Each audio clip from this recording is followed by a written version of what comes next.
नमस्कार। मुद्दा तो है में आपका स्वागत है। मैं हूं आपके साथ ब्रजेश चौकसी। आज मुद्दा है हारे तो हम जिम्मेदार। यह शब्द कांग्रेस के प्रदेश अध्यक्ष जीतू पटवारी के हैं। उन्होंने कहा है कि हर बार हार के लिए बीजेपी को जिम्मेदार नहीं ठहराया जा सकता, कुछ कमियां हम में भी हैं। तो क्या पीसीसी चीफ जीतू पटवारी ने अपनी पार्टी को आईना दिखाया है? क्या उन्होंने अपने ही नेताओं को नसीहत दी है? कहीं वो ये तो नहीं समझा रहे हैं कि इस बार अगर कांग्रेस की हार हुई तो इसकी जिम्मेदारी ईवीएम को नहीं बल्कि कांग्रेस नेताओं को लेनी होगी? खैर, जीतू पटवारी ने यह तो माना कि संगठन में सुधार की जरूरत है। हालांकि बीजेपी इस पर तंज कस रही है, लेकिन क्या जीतू ने संगठन में बड़े बदलाव के संकेत दिए हैं? जीतू पटवारी के बयान के मायने क्या हैं और क्या बीजेपी के हाथ से अब वो मुद्दा छिन जाएगा जिस पर वो कांग्रेस को घेरा करती थी? आज चर्चा में इन तमाम पहलुओं को समझने की कोशिश करेंगे, लेकिन पहले देखिए ये रिपोर्ट।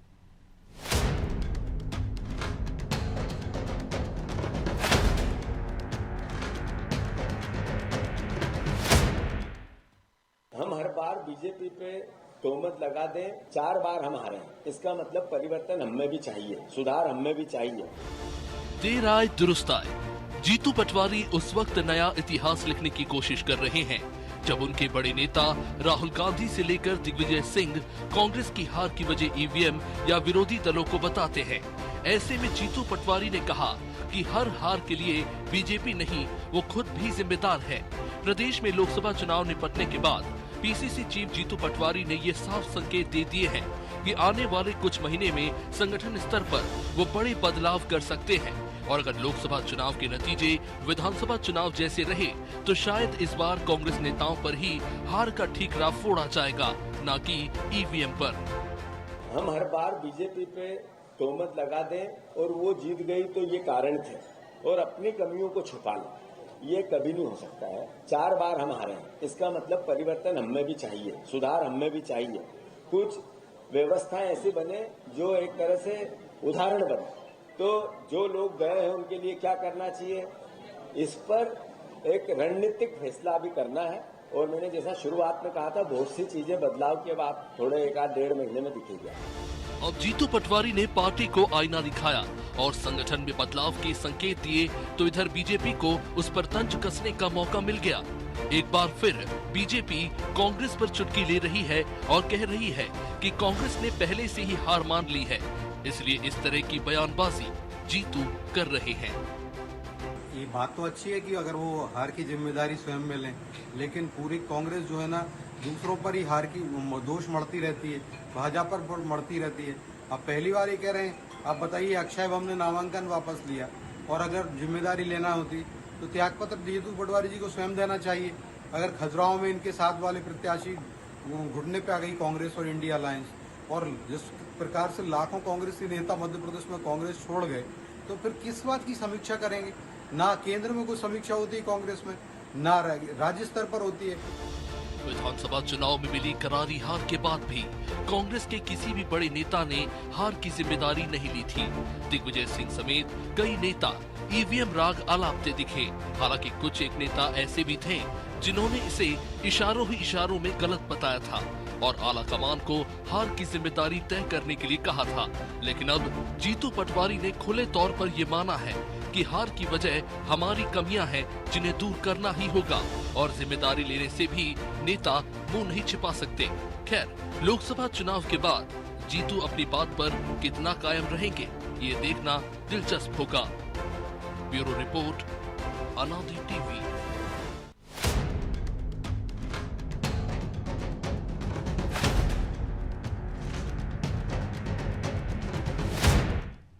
तो इस मुद्दे पर चर्चा के लिए हमारे साथ जुड़ गए हैं बीजेपी प्रवक्ता शिवम शुक्ला, कांग्रेस प्रवक्ता अमित चौरसिया और हमारे सहयोगी प्रभु पटेरिया। आप दोनों का बहुत बहुत स्वागत है। अमित जी, शुरुआत आपसे ही करते हैं। जीतू पटवारी कह रहे हैं हारे तो हम जिम्मेदार। 4 बार चुनाव हुए, 4 बार हमें हार मिली। हर बार बीजेपी को एक तरह से टारगेट करना या उन पर छोड़ देना कि उनकी वजह से हम हारे हैं, तोहमत लगाना ठीक नहीं है। तो क्या दिग्विजय सिंह कह रहे हैं कि ईवीएम की वजह से हारते हैं? जीतू पटवारी कह रहे हैं कि हम में खुद में कमियां हैं। कौन सच बोल रहा है? या आप ईवीएम का रोना बंद कर देंगे? तो देखिए ब्रजेश भाई, बहुत एक बड़ी व्यापक प्रेस कॉन्फ्रेंस थी आज प्रदेश कांग्रेस कार्यालय में, और उन्होंने कई विषयों को छुआ। उसमें से एक विषय यह भी था कि संगठन में हमें काफी हद तक बड़े बदलाव करना होंगे। जिस तरह से आपने देखा ब्रजेश भाई, पूरे मध्य प्रदेश में विधानसभा चुनाव में प्रचंड लहर थी, सारे सर्वे दिखा रहे थे कांग्रेस की पक्ष में सरकार बनना थी, लेकिन परिणाम चूंकि विपरीत था। उसके कई कारण भी थे, उसमें ईवीएम भी एक कारण था, जैसा कि दिग्विजय सिंह जी ने कहा। लेकिन एक संगठन भी था। कमलनाथ जी जिस तरह से संगठन में मेहनत कर रहे थे दिन रात, बूथ मंडलम सेक्टर, लेकिन वो चुनाव के हारने के बाद एक बड़ा क्या कहते हैं उसको, आप समझिए कि एक मनोवैज्ञानिक प्रभाव कांग्रेस के कार्यकर्ताओं पर, एक हताशा का माहौल था। और उस दौर में जीतू पटवारी जी ने कांग्रेस को संभाला। और आप इससे भी इनकार नहीं कर सकते कि जो भारतीय जनता पार्टी के अहंकार के बोल मध्य प्रदेश में फूट रहे थे, 29,000 370 प्रति बूथ हम लाएंगे, तो भारतीय जनता पार्टी को इस लोकसभा चुनाव में जीतू पटवारी ने लोहे के चने चबा दिए। और जीतू पटवारी जी एक बहुत मंजे हुए कुशल नेता हैं, कुशल संगठक भी हैं। तो मतलब जो पहले के अध्यक्ष थे अमित जी, पहले के अध्यक्ष थे आपके, वो काम नहीं कर पाए बेहतर, जो जीतू पटवारी ने कर दिया। उन्होंने, कमलनाथ जी ने नहीं कर पाए वो काम।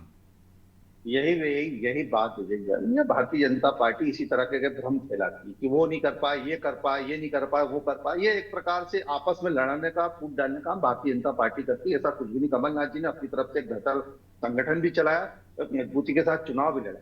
और जहां तक मैंने जैसे कहा कि चुनाव में इससे भी इंकार नहीं किया जा सकता कि कई विधानसभाओं में ईवीएम की टेम्परिंग हुई है। और ये बात हमने देखी और महसूस भी करी है कि जो जनादेश था वो हमारे पक्ष में था। लेकिन कहीं साबित नहीं हुई ना। ये लोकसभा चुनाव में उसका असर भी दिखा। सुप्रीम कोर्ट ने भी नहीं माना ना। हवा में बात नहीं करते अमित जी, हवाई में तो बात हो रही है भाई। सुप्रीम कोर्ट ने तो हवाई सुप्रीम कोर्ट ने नहीं माना ना कि ईवीएम में, हाई कोर्ट ने नहीं माना ना। देखिए पुलिस पैसा और मशीनरी, जो सरकारी मशीनरी का दुरुपयोग जिस तरह से भारतीय जनता पार्टी उसका दुरुपयोग करती है और दोहन करती है, किसी से छुपा नहीं है। मोहन यादव जी के अभी विधानसभा चुनाव के बाद लोकसभा चुनाव में जितने दौरे थे, महिला वॉकेथॉन के अंदर देखने को मिला, जनता साथ छोड़ के भाग रही थी, तालों में तो कोर्ट के फैसले पर आपको भरोसा नहीं है कि ईवीएम में कोई गड़बड़ी नहीं हो सकती है? कोर्ट ने जो टेम्परिंग जरूर हो सकती है, बिल्कुल हो सकती है, क्यों नहीं हो सकती है, बिल्कुल हो सकती है। शासन इनका, सरकार इनके पास है। कोर्ट में साबित क्यों नहीं कर पाती कांग्रेस? मतलब ईवीएम का ही ठीक फिर फोड़ेंगे। देखिए 45 मिनट खरगोन के अंदर ईवीएम के सीसीटीवी कैमरे बंद थे, इससे इंकार नहीं किया जा सकता। और उज्जैन की घटना, महेश परमार जी धरने पर स्वयं बैठे, इस तरह से पीठासीन अधिकारी मोदी मोदी के नारे लगा रही थी, जय श्री राम के नारे लगानी थी। तो कहां पहुंचा दिया इस लोकतांत्रिक खूबसूरती की मर्यादा को, तो तार-तार कर दिया भारतीय जनता पार्टी ने। और रही बात जीतू पटवारी जी की, तो बहुत कुशल नेतृत्व करता है, संगठन में क्षमता है उनके अंदर। और यूथ कांग्रेस के प्रदेश अध्यक्ष रहते हुए उन्होंने एक बेहतर संगठन खड़ा करा था। तो तभी तो उनको पता होगा कि कमियां अंदर है। अमित जी आपने कहा ना, तभी तो उनको पता है कि कमियां अंदर है, हम बाहर ढूंढ रहे हैं। नहीं, देखिए दोनों चीजें, ब्रजेश भाई मैं यही कह रहा हूँ कि आप दोनों चीजों को मिक्स एंड मैच मत कीजिए। संगठन से लेकर चुनाव की प्रणाली जो है वो तो है ही। जो चुनाव हमने लड़ा पुलिस पैसा मशीनरी से, भारतीय जनता पार्टी का पहले और दूसरे चरण में तो हवा निकल गई इनकी। हवा वही किलो की 270, दोनों चीजें सही नहीं हो सकती ना। जहाँ पे 70 वोट भी नहीं पड़े। लेकिन अमित जी दोनों चीजें सही नहीं हो सकती ना। या तो ईवीएम में गड़बड़ी है, या आप कह रहे हैं कि कमियां हम में ही है। दोनों चीजों को आपस में मिलाए भी ना। मेरा कहना ये भी है आपसे कि दोनों चीजों को आपस में ना मिलाए। जहां तक संगठन की बात है, जीतू पटवारी जी ने कहा कि संगठन में एक बड़ा फेरबदल होना चाहिए। केडर वोट जो कांग्रेस का काम है, वो केडर वोट बढ़ना चाहिए, उसको लेके भी काम होना चाहिए। और सभी प्रकार से हम भारतीय जनता पार्टी में पूरा दोषारोपण करें वो भी सही नहीं है। लेकिन उससे भी इंकार नहीं किया जा सकता कि जिस तरह से सरकारी मशीनरी का दुरुपयोग तीसरे चौथे चरण में हमने मध्य प्रदेश में देखा, उससे भी आप और हम इंकार नहीं कर सकते। चलिए ठीक है, शिवम जी से जवाब लेते हैं। शिवम जी, अगर में ग्वालियर में क्या हुआ, कमियां उनमें है, लेकिन आप कहीं ना कहीं सरकारी मशीनरी का दुरुपयोग करते हैं। वो उन्होंने तीसरे और चौथे चरण में देखा है कि किस तरह से आपने सरकारी संसाधनों का दुरुपयोग किया और एक तरह से अपने फेवर में मतदान कराया।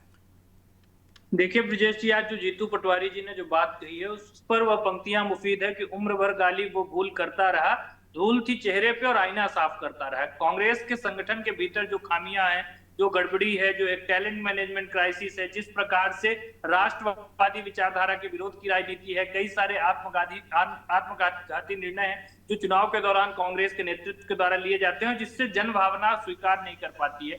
तो स्वाभाविक तौर पर उसके परिणाम स्वरूप मध्य प्रदेश अथवा देश में आज कांग्रेस की यह दुर्गति है। कांग्रेस को समझना होगा कि संगठन को कैसे संचालित करते हैं, राष्ट्रवादी नीतियों का कैसे विस्तार करते हैं, जनता की नब्ज को कैसे समझते हैं और जन भावना के साथ जुड़ करके कैसे राजनीति करते हैं। अगर जीतू पटवारी जी आज इस चीज को समझ नहीं रहे होते कि मध्य प्रदेश में लोकसभा के चुनाव के परिणामों में कांग्रेस की क्या स्थिति होने जा रही है, तो शायद वो इस प्रकार का बयान नहीं देते। एक और जहां उनके प्रवक्ता ईवीएम पर ठीकरा फोड़ रहे हैं, वहीं जीतू पटवारी जी को अध्यक्ष रहते हुए खामियां नजर आ रही है जो उनके संगठन के भीतर है। वैसे भी जीतू अध्यक्षीय कार्यकाल में सबसे ज्यादा लोगों ने कांग्रेस पार्टी का त्याग किया है। जीतू पटवारी सबसे कम वक्त में सबसे ज्यादा लोगों को कांग्रेस पार्टी से विदा करने वाले अध्यक्ष हैं। इसके साथ ही साथ जीतू पटवारी वो इकलौते कांग्रेस अध्यक्ष हैं जिनके अध्यक्ष रहते हुए अपनी स्वयं की सीट पर उन्होंने कांग्रेस के पक्ष में मताधिकार का प्रयोग नहीं किया। उनके सामने पंजे का निशान ही नहीं था। और फिर जिस प्रकार से वो तो चले जा, आप उनका उम्मीदवार भी ले गए अपने साथ। देखिए ब्रजेश जी, जो नेतृत्व अपने कार्यकर्ताओं, अपने प्रत्याशियों का विश्वास हासिल नहीं कर पा रहा है, उस पर मध्य प्रदेश की जनता कैसे विश्वास करेगी? अगर आपको अपने प्रत्याशियों तक का विश्वास हासिल नहीं, इसका तो यही मतलब है ना कि आपके ऊपर प्रदेश की जनता किसी भी कीमत पर विश्वास नहीं करने जा रही है। जीतू पटवारी जी के भीतर इतना साहस था इंदौर में, उनको इतना अपना प्रभाव नजर आ रहा था, इतना कांग्रेस के पक्ष में लहर थी, तो जो एक कई प्रत्याशी जो इनको वो बोल रहे थे कि 5 लोगों को मैंने अपने घर पे रखा कि कहीं नामांकन वापस न ले, तो उनमें से किसी को समर्थन दे देते। लेकिन कांग्रेस और भी ईमानदारी से चुनाव हो जाने देते ना। आपके नेता भी तो सवाल उठा रहे हैं, सुमित्रा महाजन सवाल उठा रही थी, जरूरत नहीं थी, वहां जीतते रहते थे आप, तो क्यों लाए? जिसको आपके प्रदेश अध्यक्ष कह रहे हैं खोटा सिक्का, उसको ले आए आप, क्यों ले आए आप? हो जाने देते अच्छे से। तो वो वही तो आरोप लगा रहे हैं कि आप किस तरह से सरकारी संसाधनों का दुरुपयोग कर रहे हो चुनाव के लिए। देखिए ब्रजेश जी, हम किसी भी कार्यकर्ता को चुनाव जीतने के लिए नहीं लाते हैं। या चुनाव के दृष्टिकोण से हो सकता है कि ये सोचने वाले विचार हो कि हम बात हो कि वहां पे चुनाव ऑलरेडी जीत रहे थे तो क्यों ज्वाइनिंग कराएगी। लेकिन भारतीय जनता पार्टी एक जीवंत संगठन है। हम लगातार चाहते हैं कि हमारे यहाँ पर व्यापक संख्या में लोग जुड़े। अच्छे लोकतंत्र में तो आप कह रहे थे कि मुकाबला करिए, आप बाद में ले आते, तो आपको क्या जरूरत थी? वही तो कह रहे हैं। सामने वाले व्यक्ति का विश्वास, अगर सामने वाले व्यक्ति का विश्वास मोदी जी के ऊपर है, उनकी जन कल्याणकारी नीतियों के ऊपर है, सामने वाले का अचानक विश्वास जागृत हो गया उनका चुनाव के दौरान। देखिए हो सकता जब पूरे इंदौर में जब वह प्रत्याशी अपने प्रचार के दौरान निकल रहे होंगे, जन भावना उनको समझ में आई कि जनता किसी भी कीमत पर भारतीय जनता पार्टी और प्रधानमंत्री मोदी जी के अतिरिक्त अन्य राजनीतिक संगठन के बारे में विचार नहीं कर रही है, उसके लिए अपने मताधिकार का प्रयोग नहीं करना चाह रही है। उस स्थिति में कौन चुनाव लड़के अपनी छवि को खराब करना चाहेगा? समझने वाली बात तो यह है कि विचार कांग्रेस को करना चाहिए कि आज बड़ा तगड़ा वो है आपका जवाब। रामनिवास रावत हुआ, आप छिंदवाड़ा चले जाओ, शाह हुआ, ऐसे बहुत सारे लोग सब अब जागृत हो गए। 6 महीने पहले चुनाव तक लड़ रहे थे, 2 दिन पहले बोल रहे थे। पूरे देश में इस प्रकार की स्थिति निर्मित हो रही है और मध्य प्रदेश में तो हम लगभग 20 वर्षों से सत्ता में काबिज है, लेकिन बावजूद इसके इतनी बड़ी संख्या में लोग कांग्रेस में थे, संघर्ष कर रहे थे। लेकिन आज कांग्रेस के भीतर ऐसा कौन सा क्राइसिस उत्पन्न हुआ है कि एक के बाद एक वरिष्ठ नेता भी, जिनका राजनीतिक कोई ज्यादा भविष्य ज्यादा दिनों का। अच्छा, आप बेहतर तरीके से बता सकते हैं शिवम जी, क्योंकि आप भी आए हैं, डराया धमकाया जाता है, कैसे आते हैं? देखिए ब्रजेश जी, मैं तो स्वतः प्रेरणा से आया हूँ। जब भी किसी व्यक्ति को, हम वैसे भी द्विज परंपरा के लोग, हमें यह मानना चाहिए कि एक इंसान का दूसरा जन्म। तो शिवम जी थोड़ा संशोधन कर लो भाई। आपने कहा आप 20 साल से सत्ता में हो, आप खुद ही कह रहे हो अभी 20 महीने हुए नहीं आपको पार्टी में आए हुए, तो ये बोलो ना कि मेरे 20 महीने पहले से बीजेपी सत्ता में है, 20 महीने से आप उसमें शामिल हुए, इसके पहले तो आप कांग्रेस में थे।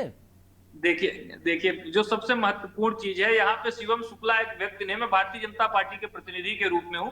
तो स्वाभाविक तौर पर जिस दल का मैं प्रतिनिधित्व कर रहा हूँ, हम लगभग 20 वर्षों से जनता ने हमारे नेतृत्व के ऊपर विश्वास जताया।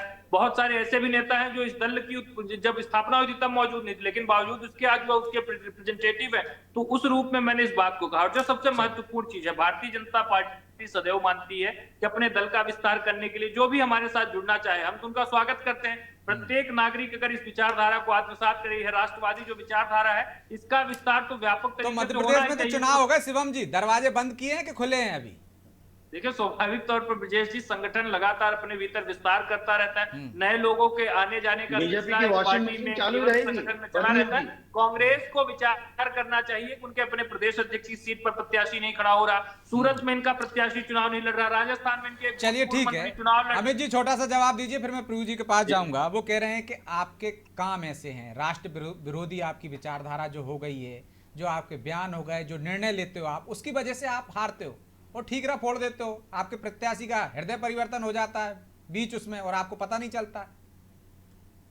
देखिए, ये तो भारतीय जनता पार्टी कहेगी, लेकिन जिस तरह से लोकतंत्र की खूबसूरती को चोरी करने का काम, दागदार करने का काम और मर्यादाओं को तार-तार करने का काम भारतीय जनता पार्टी निरंतर कर रही है। ये तो बाकायदा बिठा के लेके गए थे अमित जी, गाड़ी में वीडियो जारी किया उन्होंने, चोरी का तो पता ही नहीं चलता, ढूंढना पड़ता है कहाँ गया। ब्रजेश भाई, मैं बात तो रख लूं, मैं बात, मुझे मेरी बात रखने नहीं दीजिए। एक दल बदल एक सामान्य रूप से होता है, हर पार्टी में होता है। चुनाव आता है, विधानसभा चुनाव के पहले भी दल बदल हुए, भारतीय जनता पार्टी, कई लोग कांग्रेस में है, और एक दल बदल होता है दबाव प्रभाव के साथ में। और जैसा मैंने कहा कि मध्य प्रदेश में 3C का राज चल रहा है, क्राइम, करप्शन और कर्ज, और सबसे ज्यादा करप्शन का कोई आनंद ले रहा है तो यही दल बदलू ले रहे हैं। ये दल बदलू गए उसी आस में, जो दलाली करने की आस में गए। जिसी के लिए जीतू पटवारी जो मिर्ची लग रही है भारतीय जनता पार्टी के दल बदलुओं को, वो इसी बात की लग रही है कि जो दलाली की सूची कांग्रेस जारी करने वाली है उसमें कहीं इनके नाम ना आ जाए सामने। तो देखिए, हमने तो, हमारा जीतू पटवारी जी ने बिल्कुल बड़ा दिल रखे और वो स्पष्टवादी नेता है। उन्होंने साफ कहा कि सभी कारणों का ठीकरा भारतीय जनता पार्टी पर नहीं छोड़ना चाहिए। अमित जी, उमंग सिंघार जी थे क्या आपके साथ प्रेस कॉन्फ्रेंस में? जीतू पटवारी जी जब प्रेस कॉन्फ्रेंस कर रहे थे, उमंग सिंघार जी बैठे थे क्या बगल में? नहीं, उमंग सिंघार जी नहीं थे, जैसा कि पटवारी जी की प्रदेश अध्यक्ष जी उनकी की सहमति ले ली क्या आपने? उनने बिल्कुल पूरी सहमति है, पूरा तो कांग्रेस। फिर वो जब उमंग सिंघार जी ने, जब आपकी सरकार थी कांग्रेस की, तो उन्हें किन पर आरोप लगाए थे दलालों को बैठाने के? कुछ याद है आपको? जरा बता दीजिए। देखिए, उन्होंने उमंग सिंघार जी का आरोप नहीं थे प्रभु जी। उनका वीडियो है भाई, इनके जो मीडिया इंचार्ज हैं आशीष शिवम जी, सुना देंगे आपको। उनके मीडिया इंचार्ज ने जो है बकायदा वीडियो जारी किया है। दलाली का अड्डा बना हुआ। आप दलाली का अड्डा किसकी सरकार में बना हुआ? 3 महीने में अपराध में, महिला अपराध में चरम पे पहुंच गया। एनसीआरबी के आंकड़े बता रहे हैं खुद मोहन। ना दलाली की बात करें, दलाली पे टिके रहे, मतलब महिला अपराध की बात में चलेंगे। गृह मंत्री जी इस्तीफा देंगे प्रभु जी? क्या गृह मंत्री जी इस्तीफा देंगे? अरे भैया, दलाली के आंकड़े जारी कर रहे हो आप, तो आपके ही उमंग सिंघार जी जब मंत्री हुआ करते थे कमलनाथ जी की सरकार में, उनने जो वीडियो बयान दिया था, वो बयान अभी इनने जारी किया बीजेपी ने, तो मैंने सुना उसको। आपने सुना कि नहीं सुना उस बयान को? बीजेपी तो हर एक बयान को तोड़ मरोड़। अरे आपके नेता ने बोला भाई, इसीलिए मैंने पूछा उमंग सिंघार जी की सहमति ले ली क्या जीतू पटवारी जी ने? शिवराज सिंह चौहान जी ने भी दिया था। और आपने कहा शिवराज थे ही सिंह नहीं। चौहान जी बंगाल में जाके कह रहे हैं कि 3000 रुपए लाडली बहनों को मिलेंगे। देंगे, दिया नहीं ना। अरे दलाली तक सीमित रखिए ना, अपन एक एक मुद्दे पे चलेंगे अमित जी, एक एक मुद्दे पे चलेंगे। पहले एक मुद्दा, फिर दूसरा मुद्दा, आराम से चलते हैं, बहुत लंबा समय है, बहुत लंबा सफर तय करना आपको, हमको आराम से चलते हैं। दलाली पर ही सीमित करना है प्रभु जी। आप बताइए, मैं तो सुन रहा हूँ और बोल भी रहा हूँ कि शिवराज सिंह चौहान जी ने वो बयान दिया था जिसको भारतीय दलाली की बात कीजिए। जो दलाली का बोला आपने, आपने बोला कि दलाली की लिस्ट जारी करेंगे, तो क्या लिस्ट उस समय की भी जारी करेंगे, 15 महीने की भी? मैं केवल इतना सा पूछ रहा हूँ जो उमंग सिंघार जी ने कहा था, जो अब फिर मौजूद हो गया आपके इस बोलने के बाद, आपके अध्यक्ष के बोलने के बाद। उसी बात पे आ रहा हूँ प्रभु जी, आप उसी बात को पकड़ी है आपने। मैं यही कह रहा हूँ आपसे कि उमंग सिंघार जी ने कहा कि भारतीय जनता पार्टी आरोप लगाती है। उस बयान को तोड़ मरोड़ के पेश किया गया, कट किया, कॉपी करा, पेस्ट करा। लिखित में शिकायत की थी। लेटर हेड भी उन्हीं का था भैया, लेटर हेड भी उन्हीं का था। तो कई लेटर हेड कमलनाथ जी की सरकार में नकली भी बने, इससे भी इनकार नहीं कर सकते। तो आपकी सरकार पर सवाल उठा रहा हूँ आप कि किस तरह से नकली लेटर पैड बनकर आपकी सरकार को गुमराह कर दिए जाते हैं। चलिए, बहस दूसरी दिशा में चली जाएगी, मैं लौट रहा हूँ आपके पास। प्रभु जी, क्या कांग्रेस बदल रही है जीतू पटवारी के बयान से? आज एक और सवाल उनसे किया गया कि कमलनाथ ने कहीं प्रचार नहीं किया, तो उन्होंने कहा कि तमाम कार्यकर्ताओं ने पूरी मेहनत की। क्या नेता नहीं बचे? अब सब कार्यकर्ता हो गए कांग्रेस में, और ये बदलाव करने जा रहे हैं। जिस तरह से उन्होंने देखा है कि पहले के नेता ठीकरा दूसरों पर फोड़ते रहते थे, ईवीएम पे फोड़ दिया था विधानसभा चुनाव में, अब वो कह रहे जिम्मेदारी लेना पड़ेगी और सब कार्यकर्ता भाव से काम करेंगे। क्या बदल रही कांग्रेस? बिल्कुल ब्रजेश जी, मैं सहमत हूँ। जीतू पटवारी जो कह रहे हैं, बिल्कुल इसी दिशा में कांग्रेस को चलना चाहिए। यदि उसको वापस सरकार में आना है, तो बहुत साफ साफ कहा जीतू पटवारी ने कि हम 4 बार से हार क्यों रहे हैं, क्योंकि हम हार के लिए अपना हार का दोष कभी बीजेपी को दे देते हैं, कभी ईवीएम को दे देते हैं, अपनी गलती हम देखते ही नहीं है। ये बिल्कुल वैसे ही है कि 100 मीटर की रेस में आप दौड़ें और तैयार हो ना, आप जो जीत जाए रेस, तो फिर आप कहें कि यार वो तो धोखे से जीत गया, क्योंकि हमने तो जो है जूते ही नहीं पहने थे, हम तो तैयार ही नहीं थे। तो निश्चित तौर पर यहाँ पर जो है कांग्रेस की जो गलतियां हैं उसको यदि सुधारना है, कांग्रेस को बदलना है, तो निश्चित तौर पर जीतू पटवारी जो कह रहे हैं, जीतू पटवारी नए दौर के नेता हैं। ये जिन नेताओं के बारे में वो बात कर रहे हैं, जिनको वो कार्यकर्ता कह रहे हैं, नाम लेने से, बड़ा नेता बोलने से परहेज कर रहे हैं, बिल्कुल सही भी कर रहे हैं। एक तरीके से ये कहें, ये तब के नेता हैं जब कांग्रेस की देश में लहर चल रही थी, उस लहर में सवार होकर ये कांग्रेस के बड़े पदों पर पहुंचे, लगातार उस लहर में जीते रहे। कांग्रेस का जब तक स्वर्णिम काल था, तो इन्हें तमाम सुख साधन सुविधाएं भोगी, उस नाम को कैश कराया, और जब कांग्रेस संघर्ष के दौर में आई है तो छिटक कर रह गए। अब ये बताइए, कमलनाथ जो है अब सिर्फ छिंदवाड़ा के नाथ हैं क्या? 6 साल से ज़्यादा समय तक आप प्रदेश अध्यक्ष रहे, 1980 से आप सांसद हो, आप केंद्रीय मंत्री रहे, आप एक महाकौशल के छत्रप हैं। अरे कम से कम जबलपुर ही चले जाते चुनाव प्रचार करने के लिए, वहीं वो जोर लगा लेते, कहीं और चले जाते।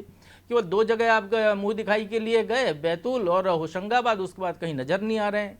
घर से बैठे बैठे ट्वीट कर रहे हैं, तो आपके ट्वीट करने से, वो भी 2-2 दिन पुराने विषयों को ट्वीट करने से क्या कांग्रेस का भला हो रहा है? निश्चित तौर पर यहाँ पर बदलाव होना बहुत जरूरी है। दिग्विजय सिंह को ये कहें कि राजगढ़ में फंस के रह गए, एक आध जगह वो गए, क्योंकि दिग्विजय सिंह वो नेता है जो पूरे प्रदेश में घूमा करते थे। जो मुख्यमंत्री जब दिग्विजय सिंह थे तो अपने क्षेत्र में प्रचार करने के बजाय वो पूरे प्रदेश में चुनाव प्रचार करते थे। लेकिन कुछ महीने पहले चले जाएं प्रभु जी, तो यही कांग्रेस और कांग्रेस के नेता प्रवक्ता इस बात पे गर्व महसूस करते थे, ट्वीट करते थे कि हमारे यहाँ तो महाराज थे, वहां जाके भाई साहब हो गए। तो भाई साहब का कल्चर वहां भी आ गया, सब कार्यकर्ता हैं, अब छत्रप कोई नहीं है। नहीं, आपको बदलना हो। देखिए, अभी जो बहुत अच्छी बात अमित जी ने कही थी, उन्होंने हालांकि उसका श्रेय कमलनाथ को दिया, लेकिन उसका श्रेय दीपक बावरिया को जाता है, जो मंडलम सेक्टर वाली जो व्यवस्था लागू की गई थी कांग्रेस में, जिसके दम पर 2018 में ये सरकार बनाने करीब पहुंचे थे और सरकार भी इनने बनाई थी। तो निश्चित तौर पर वो कार्यकर्ता भाव को जीवित करने का एक काम था जो दीपक बावरिया ने किया था, उसके दम पर ये सरकार तक पहुंचे थे। जब आपका कार्यकर्ता ही नहीं होगा तो संगठन कैसे चलेगा? सिर्फ नेता नेता बना लीजिए आप, वो ट्वीट करें, वो बयान जारी करें, नीचे काम करने वाला कोई ना हो, तो कैसे हो सकता है? तो जीतू पटवारी बिल्कुल सही कह रहे हैं। जीतू पटवारी यदि सफाई अभियान को सपोर्ट करें तो बहुत सही है, उनकी पूरी गंदगी बीजेपी में जा रही है। बीजेपी का आने वाले चुनाव में क्या हश्र होगा वो हम देखेंगे, क्या स्थिति होती है, क्या उस गंदगी को ये रिसाइकिल कर पाते हैं बीजेपी वाले, या उस गंदगी में ही ये पूरे इनके जो सफेद कुर्ते हैं वो मैले हो जाते हैं, ये देखने वाली बात होगी। लेकिन कांग्रेस में यदि गंदगी बाहर चली गई है तो निश्चित तौर पर जीतू पटवारी के पास मौका है। यदि वो कह रहे हैं तो आप मान के चलिए कि आला कमान का समर्थन उनके पास है। यदि कमलनाथ के लिए कार्यकर्ता शब्द का प्रयोग कर रहे हैं तो निश्चित तौर पर मान के चलिए कि कांग्रेस के तमाम बड़े नेताओं को कार्यकर्ता भाव में आना पड़ेगा। उनको या तो काम करना पड़ेगा, या घर बैठना पड़ेगा, या भारतीय जनता पार्टी की तरफ जाना पड़ेगा। वहां पता नहीं शटर ओपन है या बंद है। तो अमित जी, छोटा सा जवाब, आप हमेशा आरोप लगाते थे कि बीजेपी वालों ने मार्गदर्शन मंडल में डाल दिया, वहां पे बड़े नेताओं का अपमान होता था। अब तो आपके यहाँ भी नेता, बड़े नेता नहीं कार्यकर्ता हो गए, आपके प्रदेश अध्यक्ष ही कह रहे हैं। ये सही है, ऐसा ही होना चाहिए। मैंने देखिए, मैं तो वन लाइन अगर आंसर बोलेंगे तो प्रभु पटेरिया जी ने बहुत अच्छी व्याख्या और बहुत अच्छा बात कही उन्होंने। और सही बात है कि अगर पार्टी को फिर से जीवित करना है तो केडर वोट की तरफ ध्यान देना पड़ेगा, कार्यकर्ताओं की भावना अपने मन में लाना पड़ेगी, कार्यकर्ता के रूप में काम करना होगा। और मैं समझता हूँ कि जीतू पटवारी बड़े नेताओं का अपमान नहीं है, और बहुत ही कुशल नेतृत्व है ब्रजेश भाई। जीतू पटवारी बहुत कुशल नेतृत्व है, उन्होंने यूथ कांग्रेस चला के दिखाई है मध्य प्रदेश में, बहुत दबंगता से यूथ कांग्रेस चलाई थी। एक एक जिले पे दौरा करा हुआ, बूथ मंडलम सेक्टर को बहुत करीब से जानते और समझते हैं। और मैं समझता हूँ यूथ कांग्रेस और कांग्रेस में अंतर है ना भैया, नया स्वर्णिम इतिहास लिखेगा जी। यूथ कांग्रेस और कांग्रेस में अंतर है ना, पूरे प्रदेश की बात बिल्कुल अंतर कांग्रेस यूथ का अंतर है। लेकिन अब जो तो ये आपके बड़े नेताओं का अपमान नहीं है? कल को आपके बड़े नेता कहने लगे अपमान कर रहे हो, चले जाएं। ब्रजेश भाई, यही तो बात, यही बात आप भारतीय जनता पार्टी के विषय को उठा लाते हैं कि बड़े नेता, हमारे कांग्रेस पार्टी में ऐसा कुछ नहीं होता। हमारी कांग्रेस पार्टी में कोई मार्गदर्शक मंडल नहीं है। हमारी पार्टी आज भी वरिष्ठ नेताओं के मार्गदर्शन में चलती है और उनका पूरा स्नेह और आशीर्वाद मिलता है। आज तो नाम लेने से परहेज कर रहे हैं आप, अरुण यादव जी का, सज्जन सिंह वर्मा जी का, तमाम बड़े नेताओं का साथ जीतू पटवारी जी को मिला हुआ है। अरे अब तो नाम लेने से परहेज कर रहे हैं, या उनके साथ जो सा व्यवहार किया, प्रचार नहीं किया, वैसे व्यवहार आप उनके साथ करें। जैसा ही व्यवहार उन्होंने किया, बड़े नेताओं ने मदद नहीं की लोकसभा चुनाव में, बाकी जगह प्रचार नहीं किया, तो अब वैसा ही व्यवहार उनके साथ करेंगे जीतू पटवारी? हिसाब बराबर कर रहे हैं। बिल्कुल गलत, बिल्कुल गलत। छत्रपों की नहीं चलेगी, दिग्विजय सिंह की नहीं चलेगी, अब संगठन में कमलनाथ की नहीं चलेगी। नहीं, ये कहना बिल्कुल गलत है। कमलनाथ जी, दिग्विजय सिंह जी, अरुण यादव जी, सज्जन सिंह वर्मा जी, विवेक तनखा जी, तमाम बड़े नेता मध्य प्रदेश के जो है, बड़े नेता का कार्यकर्ता हो गए ना। वो तो आपके नेताजी ने कहा, आपके अध्यक्ष ने कहा कार्यकर्ता है वो। फिर मैं यही कह रहा हूँ आपसे कि कार्यकर्ता का भाव मन में लाना होगा अगर संगठन को खड़ा करना है तो। लेकिन जहां तक बात है बड़े नेताओं की, तो पूरे बड़े नेताओं के सहयोग से नई पार्टी उभर कर आएगी मध्य प्रदेश में, और उसके ऊपर काम करना जीतू पटवारी जी ने शुरू कर दिया। और हमें पूरी उम्मीद है कि स्वर्णिम इतिहास कांग्रेस का फिर वापस दौर। चलिए, हम भी उम्मीद करते हैं कि कांग्रेस नए दौर में आ जाए, नए तरीके से आ जाए। बहरहाल समय नहीं देता इजाजत, इसलिए चर्चा को यहीं विराम देना होगा। आप सभी का बहुत बहुत धन्यवाद। कांग्रेस बदल रही है या बदलने के प्रयास कर रहे हैं, क्या जीतू पटवारी ये कर पाएंगे? क्या नेताओं को एहसास करा पाएंगे कि वो भी एक आम कार्यकर्ता हैं? नई कांग्रेस गढ़ पाएंगे? इसके लिए इंतजार करना होगा। बहरहाल मुद्दा तो है। मैं इतना ही, मुझे दीजिए इजाजत और आप देखते रहिए अनादि टीवी। नमस्कार।